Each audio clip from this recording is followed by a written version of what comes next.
All right, we got this 2020 Jeep Grand Cherokee. It's been brought to me from another shop. They did some heavy engine work. I know the heads and stuff were off. And so now what they are experiencing is extended crank and a trouble code, which I will pull up here shortly. And basically, got the test to figure out what's going on. I've got my scope set up to certain different leads, which I can point out here in a minute. But actually, basically, all four cams, crankshaft sensor, ignition sync, and relative compression or starter draw. So I'm concerned with timing issue, being that it was a part. It has an extended crank again, and we'll see what it does.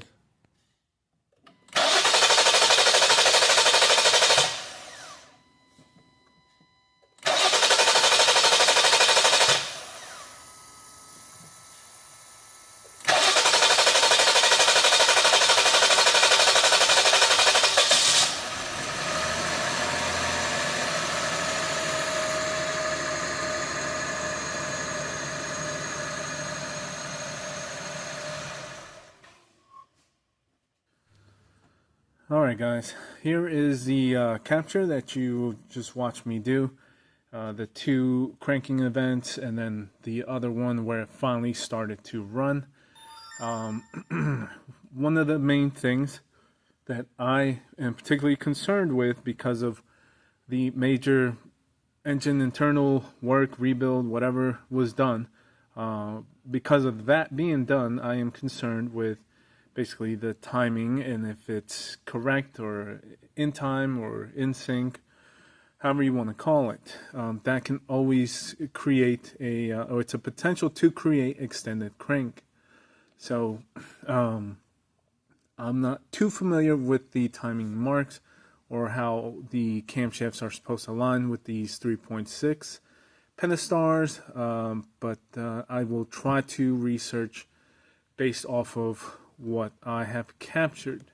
Now, one thing I wanted to show, so let me bring up this right here. So another thing, it seems a little bit confusing when trying to search the way that Chrysler identifies or attempts to identify the camshafts. So I mean, it's pretty well known by now that they have one cam sensor per bank that is a dual cam sensor, so it watches both intake and exhaust cams all in one sensor, and then they label their cams like 1/1, 1/2, 2/1, 2/2. In my mind, I would think that 1/1 is intake and 2/1 is intake for bank 2, and 1/2 is exhaust for bank 1, and 2/2 would be exhaust for bank 2. I was trying to research and it got a little bit confusing, but that was the way I lined these up, meaning the blue channel is the crankshaft sensor.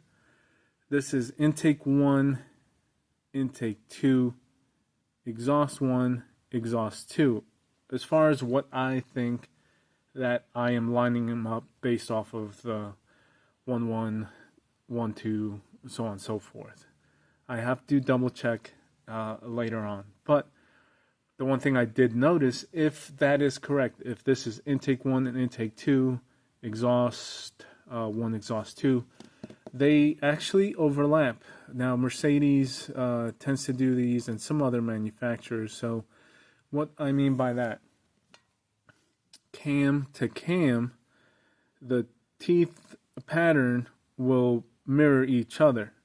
So both intakes will overlay and have the same pattern if they are in time correctly cam or bank to bank same intake cams. And then the same with the exhaust. They will overlap, overlay, however you want to call it, bank to bank, exhaust per exhaust. And we are seeing that. Again, if I am correctly lining these up, that is what I'm seeing is these two overlay, these two overlay.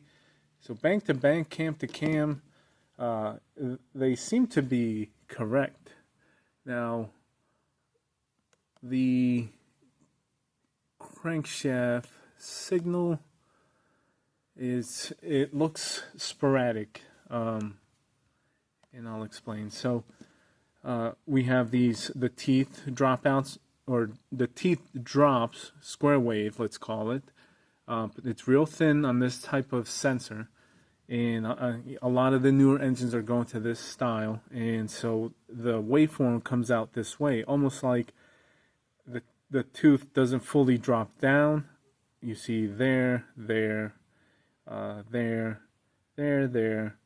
there, so on and so forth. So it can be difficult to count the teeth or even find the gap, which we have here. So one thing to keep in mind when going to these style of crank sensors is you have to turn up your sample rate in order to capture it fully. And I, off camera, did do that once I noticed or realized.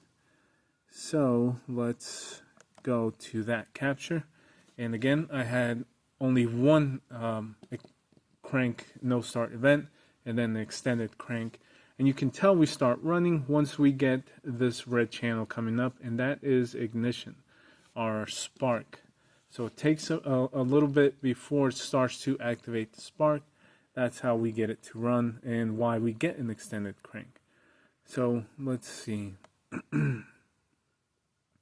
This one was with the sample rate turned up. So let's look at so now we've got basically full square wave tooth graphed or captured because our sample rate is able to capture that trigger wheel better. So with that, now that we have a usable waveform, I got online and was trying to identify if my cams were in line or in sync with my crank in order to if that's what is causing the extended crank. But if we look up service information for that trouble code, the P0339, it all relates to signal issue with the crankshaft sensor only. It doesn't mention anything about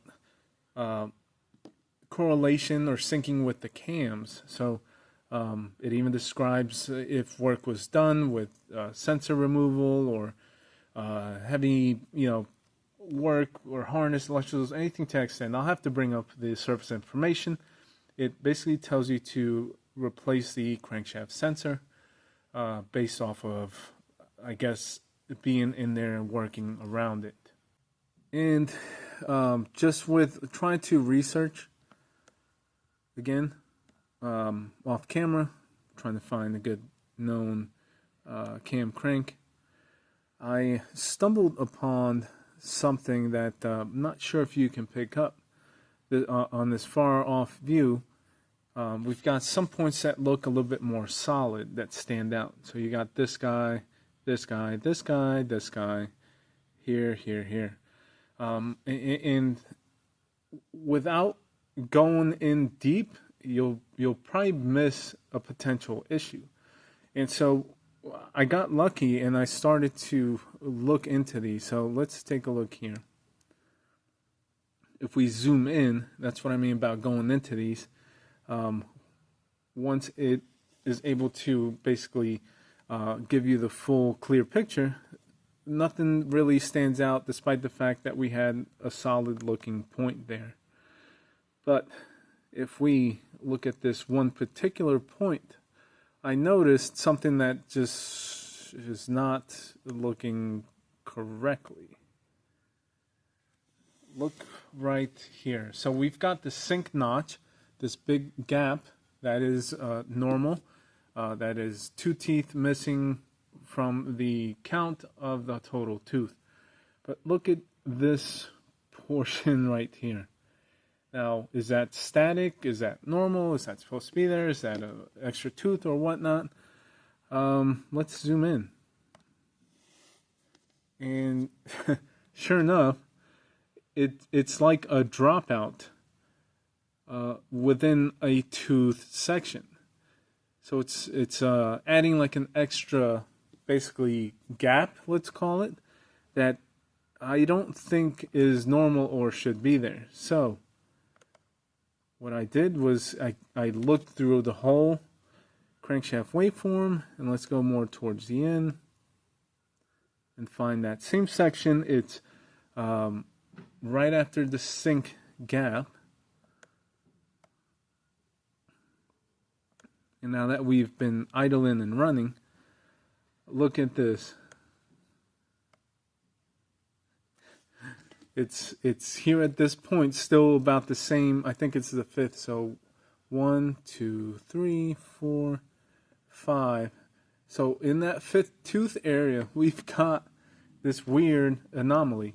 And here, after it's a little bit warmed up and running for a little bit, it's changed its shape by the way that it looked from that first capture that I showed you. This extra dropout has gotten a little bit wider, and it doesn't look the way that it did in the beginning. So it's just to put it in our brains. That's the faulted area. Look at that gap, and let's go to the beginning.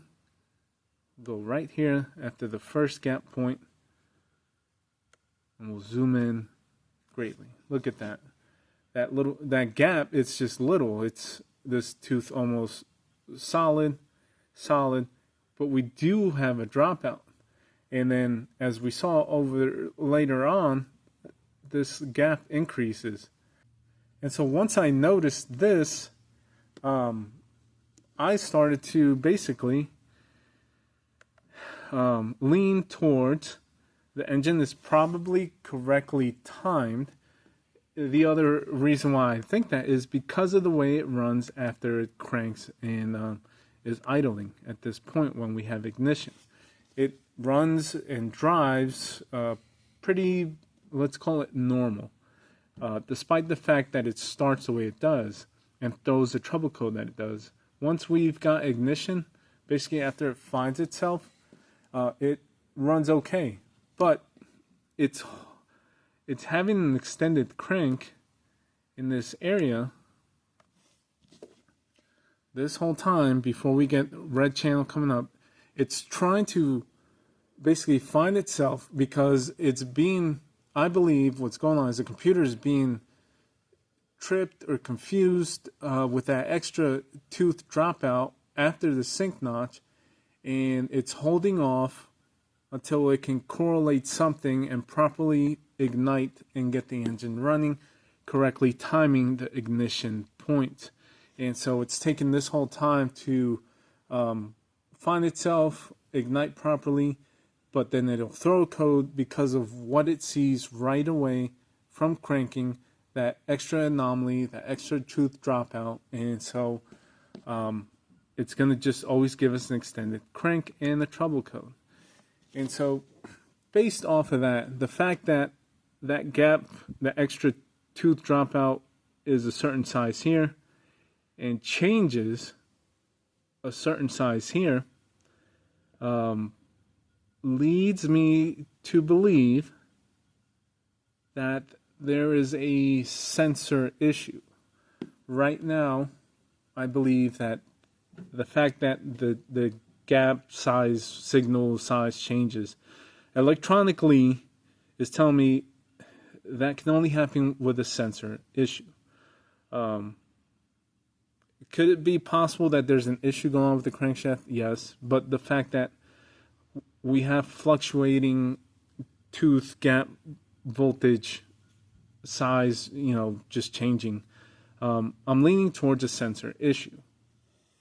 Okay, so based off of what we have seen in the waveforms, I am going to, I'm deciding to replace the sensor itself, a factory brand new sensor, crankshaft sensor, and leave all this hooked up, connected, all same channels, and hopefully see a change or a fix to that anomaly in the waveform with the crankshaft signal, and maybe we'll get lucky, and it'll be just a sensor acting up. So let me go ahead and get that done, and we will rescope it right after. Alright, so I've got this crank sensor removed, and I was just looking at it, trying to find any identifiable markings or numbers that could possibly compare or be the same as the factory one I got. And so here on the top, nothing. We do have that number on the side, and then some stamping there, but that's about it. Nothing on the body. Well, we've got that one there on the back also. That's about it looks like. Now when I compare with the factory one, now we clearly have a number stamped on the top, but might not mean much. We do have a stamping here which I think is different. Let's see, PA612G.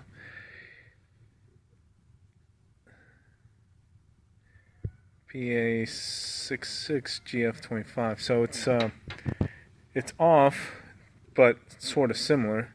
The other ones that stand out more is this factory one actually having stampings there on the body, so you can see. And then let's see, we've got some there in that center groove as well.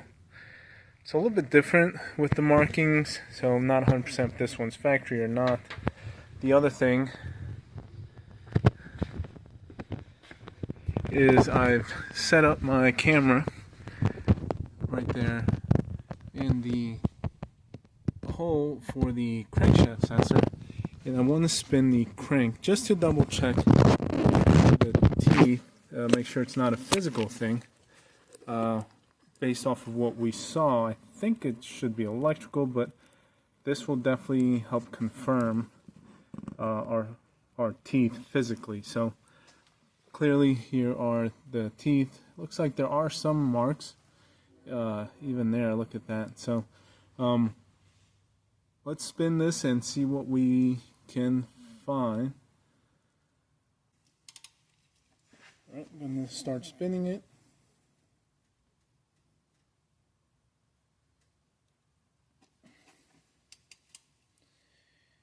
And I'm gonna just look for something obvious that maybe stands out or not.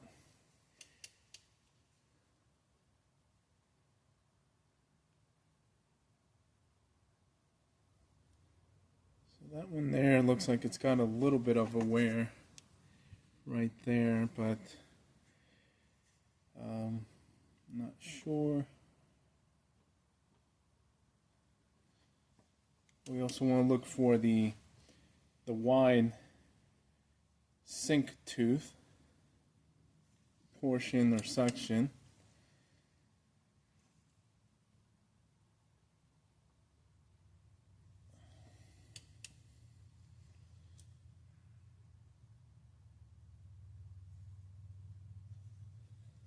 It's weird or odd. A lot of them seem to have that wear on the tips of them.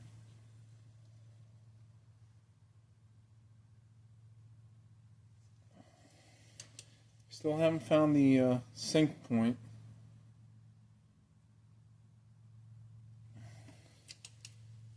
Despite so much wear on these guys.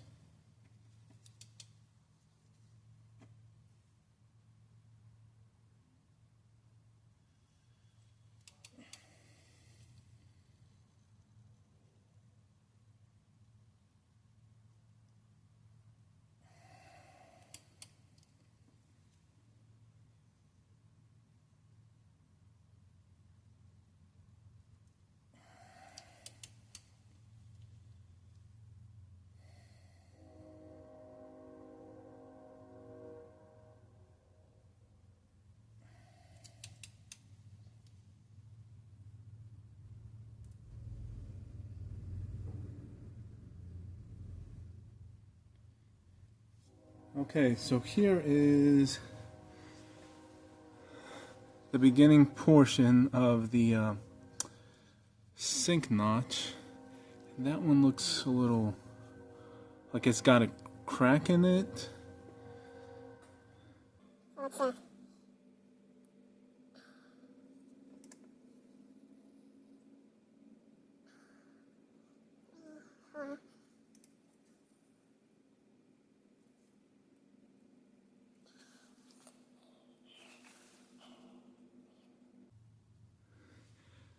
So I'm not liking that tooth there that much.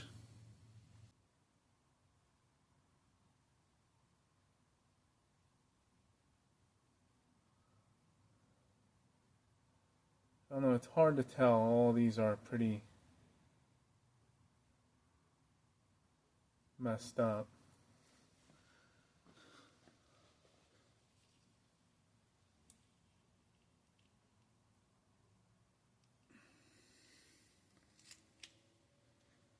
So, I think I'm still gonna give it a shot with the crank sensor and let's see what happens. Alright, as you can see, the new sensor's installed. We'll get the scope set up and see if the signal changed. Alright, we've got the scope running, obviously connected back to the car with the sensor. I probably should clear the codes, but if it's an electrical thing with the sensor, it should probably go away right away. So who knows? We'll see. It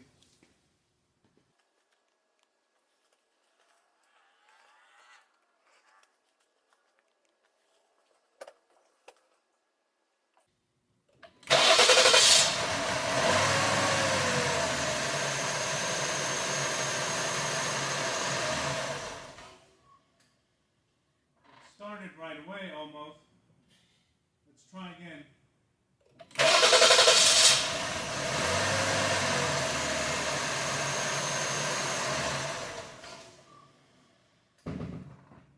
Alright. So it's sort of starting better.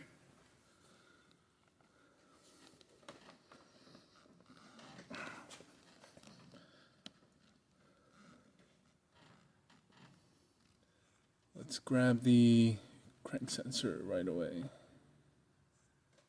Oh, wow.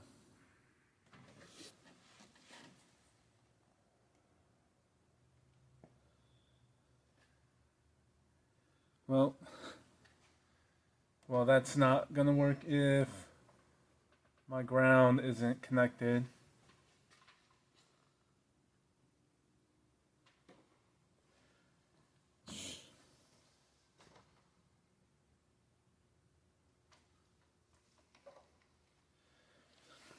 Alright, let's try again. So much for trying to capture live right away, but alright. Take two.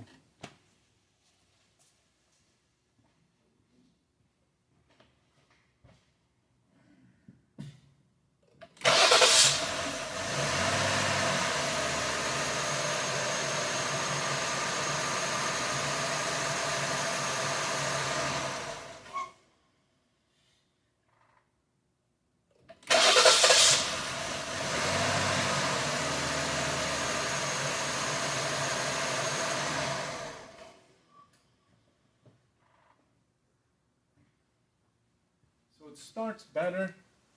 It's not extended, but it's not like a perfect crank either. But maybe we need to reset or relearn the crank, cam and crank. Alright, looks like we still have an issue, right? 1, 2, 3, 4, 5. Same point. This is going to be a crankshaft. Odd that it's starting better. But, yeah, no, can't deny physical damage. So there, it's still missing. Looks like these guys damaged the crank. Not gonna lie, I did see this all torn apart when I went to either drop off a car or something, walk through their garage. And it was kind of scary to see when the block had everything's on the floor, and probably not the best and most ideal way of doing internal engine repairs. I'm almost wondering if they had the block on the ground and were spinning the crank, and then the teeth were just, grinding on the concrete. That's what it looks like. It's the only way to get that much metal grindage material removed from multiple teeth. And the way that it looks like, again, it's the fifth tooth, and I'm trying to remember if it's going to be before or after, and it's dependent upon the way the scope will basically draw out the picture. I have to sit and think. So if it's going left to right, so if we're gonna draw the sink tooth and then continue on to the fifth, so it's gonna have to be the fifth tooth after the sink notch. I'm gonna have to just get the camera back up there, get another basically detailed look, kind of with some direction again. I believe it's gonna have to be the one after the sink. I'll try to pay attention at the few teeth before the sink, if I can catch it, knowing when the sink's coming. But I think I'm gonna probably also, more importantly, look for the fifth one after the sink and see if there's anything more identifiable on that one compared to any of the other ones. So let me get this back up. We'll get the camera up there, rotate the engine, and hopefully get a good visual, a physical visual, in order to be able to show and tell the customer. Alright guys, so we're in here now. I just pulled up the engine computer. There is the code. It's listed as stored, but pretty sure it'll come back based off of that waveform. Let's erase it for now. Then I will start it up a few times. Not sure if I'll do the relearn, but let me crank it over a few times, see if the code comes back right away. If it does, we know it's going to be because of the just anomaly in the signal.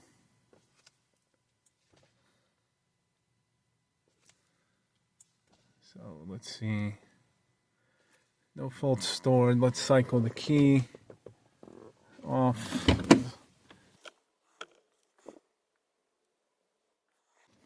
Alright. Let's key on. We obviously shouldn't have any codes right now. Everything's plugged in.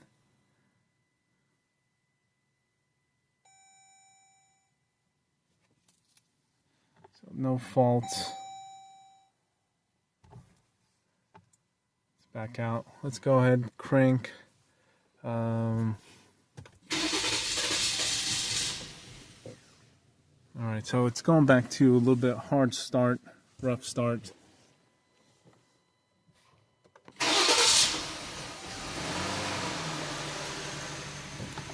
Let's see, no check engine light yet. Let's go ahead, see if we have something in the background.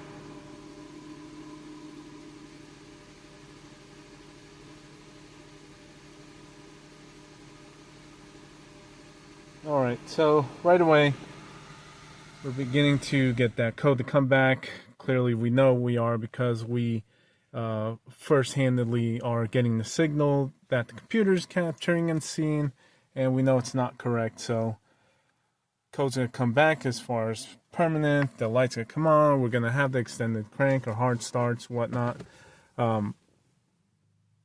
This is going to be physical. It's weird because the sensor changed the signal waveform, and it's starting different now. Possibly that was aftermarket sensor. They were tossing them in, trying to rectify the problem. Now we got the correct one. It changes the signal, but it's still an improper signal.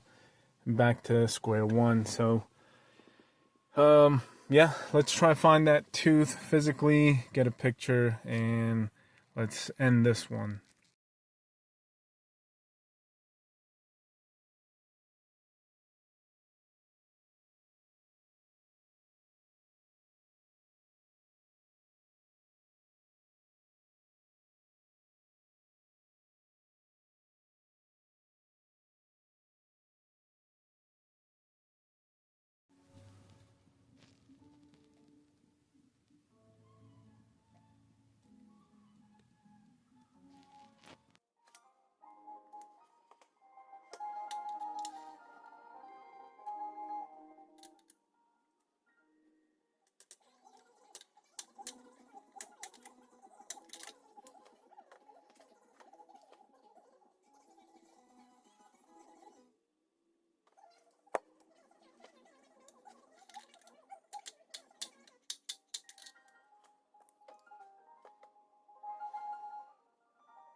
Alright guys, so I'm done putting it all back together. As you saw, I used the slide hammer to bring that tooth back in line as best as I can get it with what I can visually see and just guesstimate. So hopefully it is somewhere close enough in line that the computer's going to be happy. So here is that last capture. We're going to use all that same settings and whatnot. So let's go ahead, and this is going to be the first crank, so we'll see firsthand what it's going to look like or what it's going to do.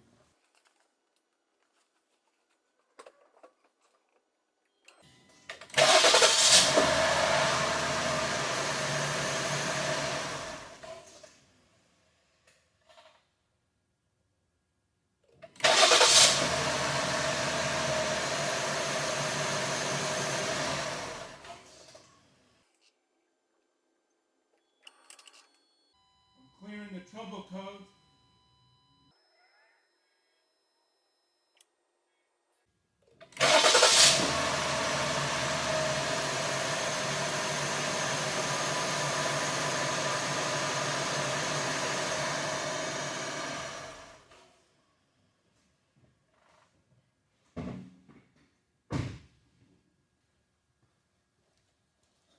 Alright, so no trouble codes.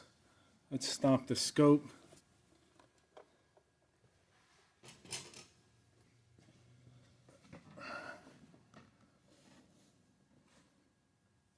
And let's take a look. So it sounds like it's starting better, but we'll take a look here.